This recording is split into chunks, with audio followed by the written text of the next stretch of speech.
Hi everyone, thank you for joining us on EdPuzzle.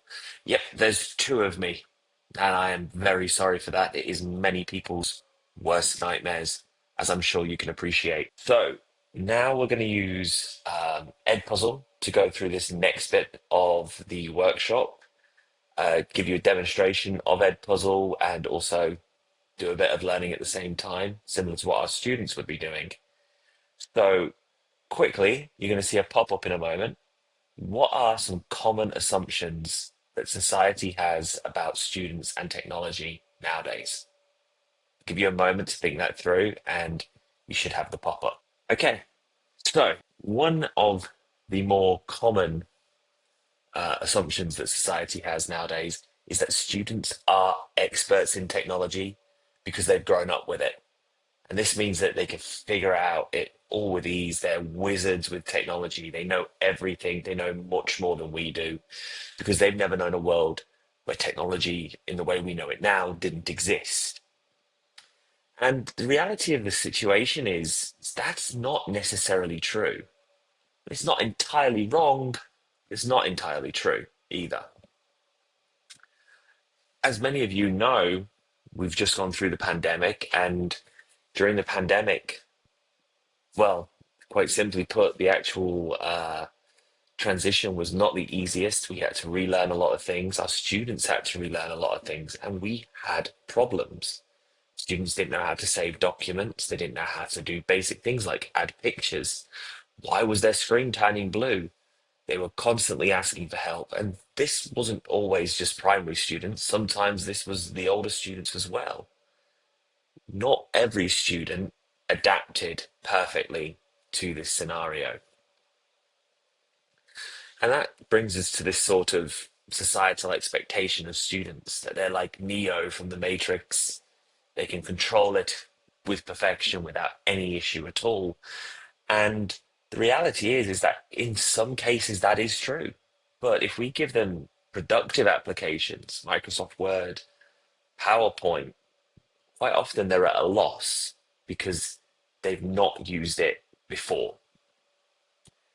And this brings me to a nice quote from a paper that I read recently by Kilcoyne.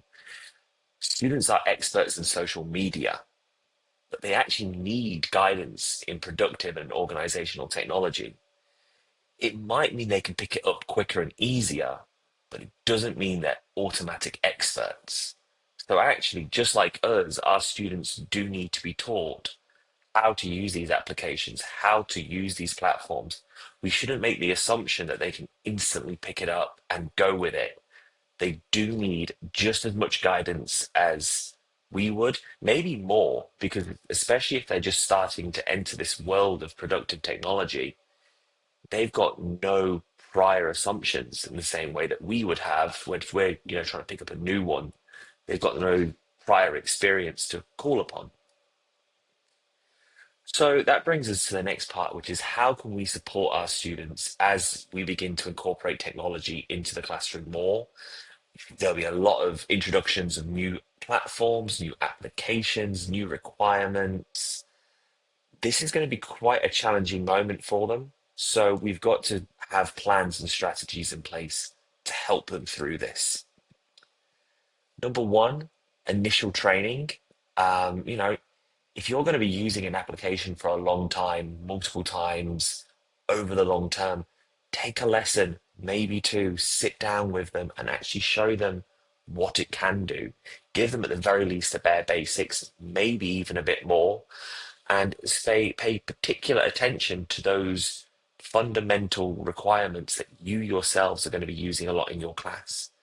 Set them up for success. It might take a lesson, it might take two lessons, but later on, you will find that this pays huge dividends for you because you won't have this set of problems that will occur if students are kind of blindly leading into this new application. You can make a video for them as well, a tutorial video, kind of, well, using ScreenRec and YouTube, which is what I'm using right now. Next thing is clear and precise instructions. If you want students to, engage with a specific thing on an application or a platform, put that into your requirements, put that into your instructions. If you're asking the students to make a PowerPoint and you specifically want them to use transitions or animations or to include videos or audio, make sure all of that is in your instructions. Don't just assume that they're going to do it, because if you assume they're going to do it, they're probably not going to do it. So, very clear instructions. Think about what it is you want them to do with this application and tell them to do it. Third, scaffold the introduction. This is a really great thing. A lot of these platforms, a lot of these applications, again, the Microsoft suite, they have so many forms, so many functions, so many different things that these students can do. Don't expect them to do everything. Spend, in your first lesson with it, give them some basic instruction on it, give them some basic requirements in their first activity. And then as you go through activities into the second, third, fourth, and fifth, add to it.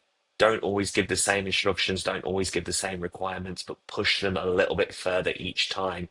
And then over a period of time, you'll notice that their familiarity with this system, with this platform will just grow and grow and grow. And then, yeah, eventually they'll start picking things up by themselves because they've become comfortable with it and they feel confident enough to sort of experiment.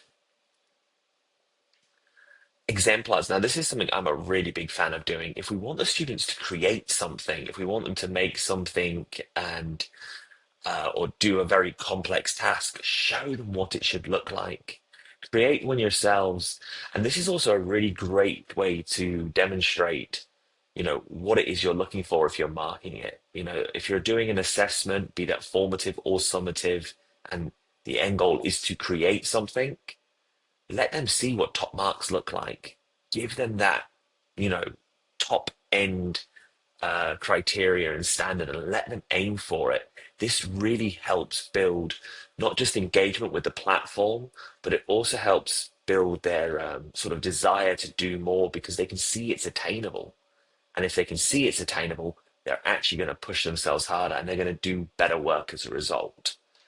So overall, these are just 4 methods that we can use to help get our students interacting with new technology, interacting with new applications confidently, and then hopefully over time, you'll get to that point where students are behaving like Neo in the Matrix. They know everything and they are far more powerful than we are.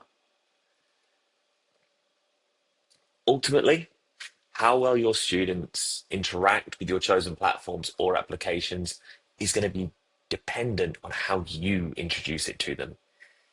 If they feel excited, if they feel empowered, they're going to use it well and they're going to use it with enthusiasm. If they have no guidance, if they have no idea, they're going to be scared and reluctant and they're not going to be able to create all the things that you want them to create. If we think about Maslow's pyramid, the very base, the very bottom is to have that basic core safety. And then we can go to self-realization at the top, creativity and production. We have to give them that fundamental basis so that they can build and create. We want to create that safe and encouraging environment for them. So let them know that, in the first lesson or two, they can make mistakes. It's not going to be perfect. We don't expect it to be perfect. We want them to get used to it. We want them to feel safe and secure so that they learn well, they learn with enthusiasm, and then later they will be more inclined to experiment. Again, set specific targets for them. Make sure they know what you want them to do and how you want them to do it. And then they will know what they have to achieve to do, what they have to do to achieve well in your class. And finally, I haven't said this point yet, don't overload them with options. Again, all of these different places, they have so many different options and ideas that we can give and use. Limit it at first and then increase the scope as you go on. Then you haven't got that sort of choice paralysis that many people can feel because they've got so many things to think about. It becomes overwhelming. So thank you very much, guys. and I'll hand back to the other me. Apologies again for two of me. Always scary.